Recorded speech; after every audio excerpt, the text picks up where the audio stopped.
Hello students, welcome to TSN School Class 11 Mathematics. Now I am starting Introduction to Exercise 3.2 Part 1 that is Trigonometric Functions. अब हम start कर रहे हैं. अभी तक हमने देखे थे कि रेडियन और डिग्री में हम कैसे कन्वर्ट करते हैं. अब उन चीज़ों के साथ कंफर्टेबल होने के बाद हम आ रहे हैं ट्रिग्नोमेट्रिक फंक्शंस पे, क्योंकि यहाँ पे रेडियन को डिग्री में, डिग्री को रेडियन में कन्वर्ट करने वाली जो चीज़ें बहुत फ्रिक्वेंटली यूज़ होंगी, तो उनके बेसिस पे हम एक पूरी एक्सरसाइज और एग्जाम्पल्स करके आए हैं. Now what is trigonometric functions, क्या होते हैं ये हम देखते हैं.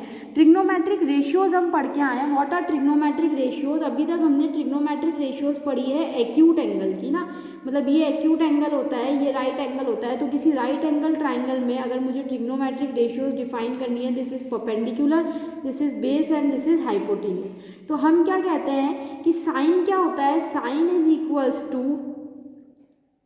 Perpendicular upon hypotenuse, cos is equals to base upon hypotenuse and tan is equals to perpendicular upon base. cosec जो होता है देन वो साइन का उल्टा होता है, cosec जो होता है वो cos का उल्टा होता है, cot जो होता है वो tan का उल्टा होता है. तो अभी तक हमने ट्रिग्नोमेट्रिक रेशियोज पढ़ी है, वो ratio of sides of right angle triangle के रेस्पेक्ट में पढ़ी है एक्यूट एंगल्स के लिए. नाउ इन्हीं ट्रिग्नोमेट्रिक रेशियोज को मैं एक्सटेंड कर रही हूँ किसके लिए, एनी एंगल के लिए.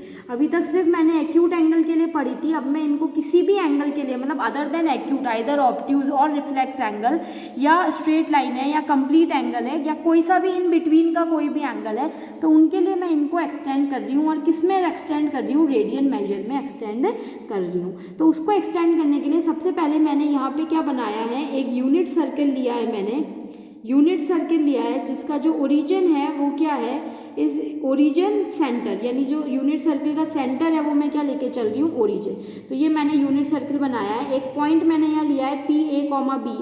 ये जो ए पी आर्क है, this arc will be equals to x, यानी ये जो ए ओ पी है ये एक्स के बराबर है. पी से मैंने यहाँ परपेंडिकुलर डाला तो ये हो गया एक्स.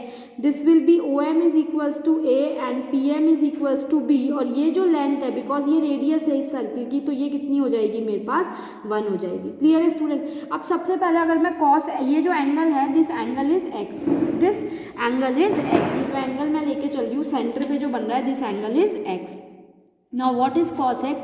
कॉस एक्स मुझे पता है कितना होता है, बेस अपॉन हाइपोटेन्यूज. तो यहाँ से अगर मैं बेस देखती हूँ तो ए है, हाइपोटेन्यूज मेरा 1 है, तो बी अपॉन ए, यानी A upon 1 which is equals to A. तो कॉस एक्स मेरा हो गया ए. और इसी तरह से अगर मैं साइन एक्स की बात करती हूँ, साइन एक्स मेरा क्या होता है, पी अपॉन एच. तो पी अपॉन एच यानी परपेंडिकुलर, यानी बी अपॉन 1, तो साइन एक्स मेरा कितना हो गया, बी.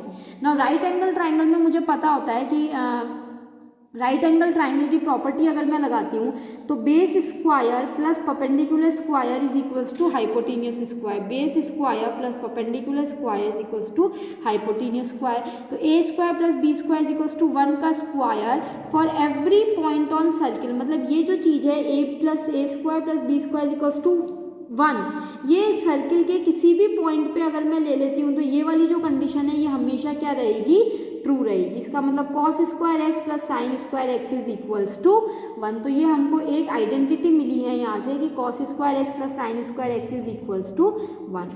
नाउ 1 कंप्लीट रेवोल्यूशन, अगर मैं एक इस पी पॉइंट से वापस पी पॉइंट पे आती हूँ घूम के, तो एक कंप्लीट एंगल जो होता है ना, ये जो कंप्लीट एंगल होता है ये हमारे पास कितना होता है, 360 डिग्री. 360 डिग्री यानी 2 पाई रेडियन का होता है ये एट सेंटर ऑफ सर्किल.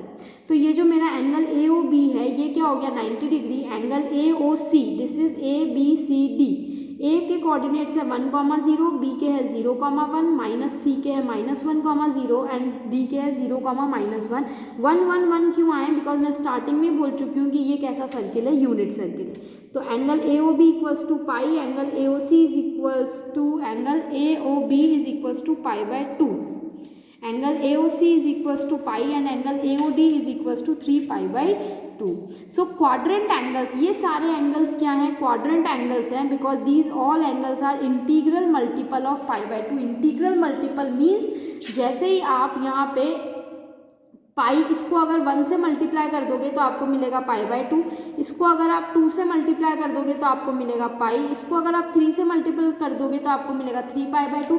तो ये सारे एंगल्स जो हैं ये किसके इंटीग्रल मल्टीपल है, पाई बाई 2 के. तो मेरे पास 4 पॉइंट्स हैं A B C and D. Coordinate से 1 0 0 1 -1 0 0 एंड -1।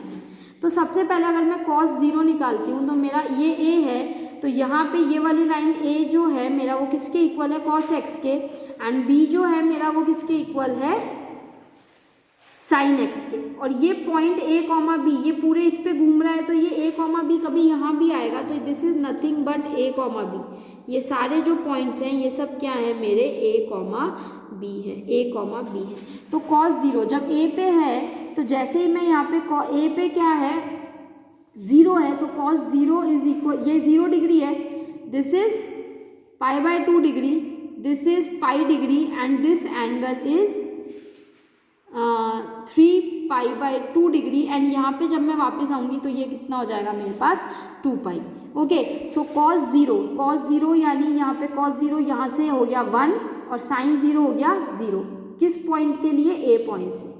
नेक्स्ट आते हैं π/2, ये मेरा 0 डिग्री, ये π/2 एंगल है, this will be pi angle and this will be 3π/2 angle. यहाँ पे वापस आ जाऊंगी 2π एंगल, ये ऐसे रिवॉल्यूशन चलता रहेगा। ओके, तो cos π/2 के लिए यहाँ देखेंगे तो cos π/2 0 बिकॉज a 0 है और b कितना है 1, तो sin π/2 कितना हो गया 1, क्योंकि a जो है वो cos का है, b जो है वो किसका है, sin का है। तो इसी तरह से c पे आते हैं, तो cos π -1 sin π 0, cos 3π/2 0 d से, ये b से आया, ये c से आया और ये d से आएगा, sin 3π/2 कितना हो जाएगा -1। अब वापस यहाँ पे आ जाएंगे, वापस a से cos 2π = 1 एंड sin 2π = 0। तो एक कंप्लीट रिवॉल्यूशन में ये जो p पॉइंट से स्टार्ट करके मैं वापस p पे पहुंची, तो यही वैल्यूज वापस क्या होने लग गई, रिपीट। तो यहाँ से मुझे क्या मिला कि 2nπ plus x is equals to sine x. 2nπ अगर मैं ऐड करती जाऊंगी तो वापस मुझे सेम वैल्यूज मिलेगी जहाँ n बिलोंग करता है इंटीजर को, और इसी तरह से cos 2nπ plus x is equals to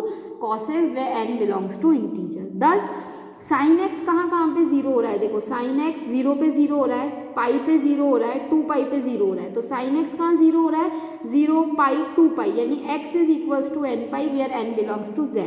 और cos कहाँ पे 0 हो रहा है, π/2 वाले एंगल्स पे, π/2 3π/2, नेक्स्ट विल बी 5π/2।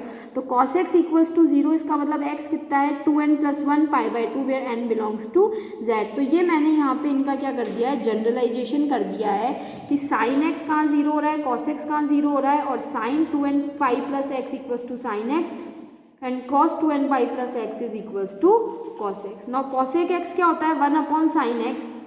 x जो है वो nπ के इक्वल नहीं होना चाहिए, बिकॉज x अगर nπ हो गया यानी sin x कितना हो जाएगा 0, एंड 1/0 कितना होता है हमेशा, 1/0 इज इक्वल्स टू कितना हो जाता है, इन्फिनिटी। इसीलिए हम बोलते हैं कि x is not equal to nπ, क्योंकि sin x कहाँ 0 है, nπ पे। इसी तरह से sec x है 1/cos x, लेकिन cos x 0 नहीं होना चाहिए, बिकॉज अगेन 1/0 कितना हो जाएगा, नॉट डिफाइंड। और cos x कहाँ 0 होता है, x 2n + 1 π/2 पे, इसलिए x is not equal to 2n + 1 π/2।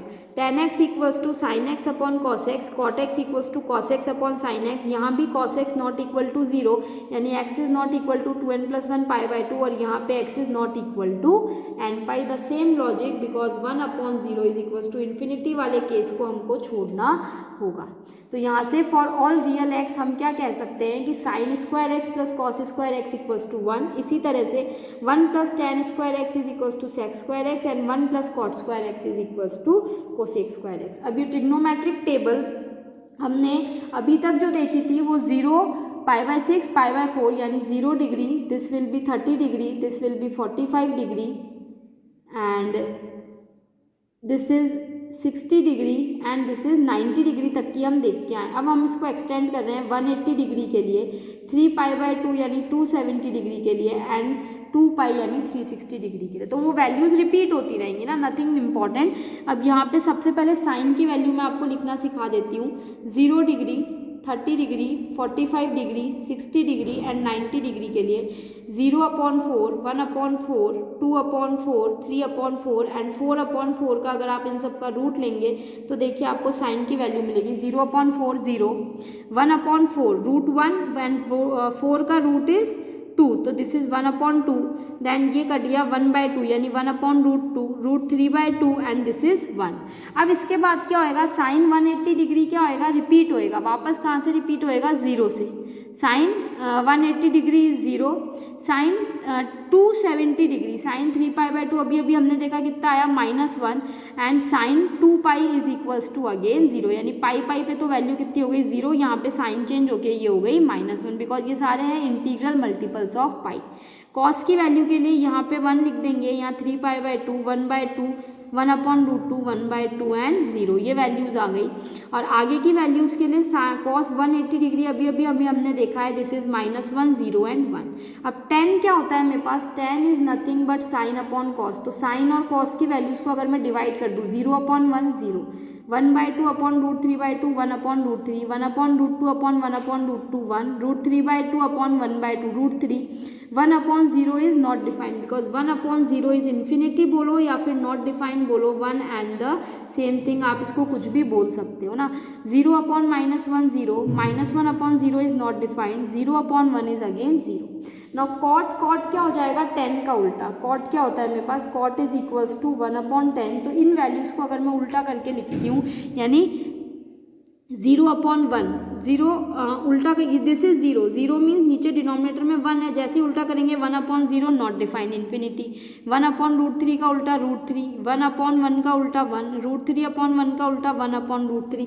अब नॉट डिफाइंड मतलब ये क्या है, इन्फिनिटी, जहाँ पे नॉट डिफाइंड है वहाँ इन्फिनिटी, इन्फिनिटी अपॉन 1 यानी 1/इन्फिनिटी, एंड 1/इन्फिनिटी कितना होता है 0, तो 1/इन्फिनिटी is equals to 0 and 1/0 is equals to infinity. तो इस वैल्यू से हमारी ये कॉट की सेक क्या हो जाता है मेरे पास, कॉट होता है 1/10, सेक होता है मेरे पास 1/cos एंड कोसेक होता है मेरे पास 1/sin। तो इन तीनों को जैसे हम उल्टा करेंगे हमारे पास ये वाली वैल्यूज़ आ जाएंगी। तो ये हमने देखे ट्रिग्नोमेट्रिक फंक्शंस और उनकी कुछ एंगल्स पे वैल्यूज़। अब इन एंगल्स को पर्टिकुलर क्वाड्रेंट्स में हम स्टडी करेंगे कि कौन से क्वाड्रेंट में, like this is first quadrant, second quadrant, third quadrant and fourth quadrant, तो किस क्वाड्रेंट में कौन सी वैल्यू पॉजिटिव और नेगेटिव रहती है, ये अब हम देखेंगे नेक्स्ट क्लास में। तब तक आप इसको अच्छे से स्टडी करिए।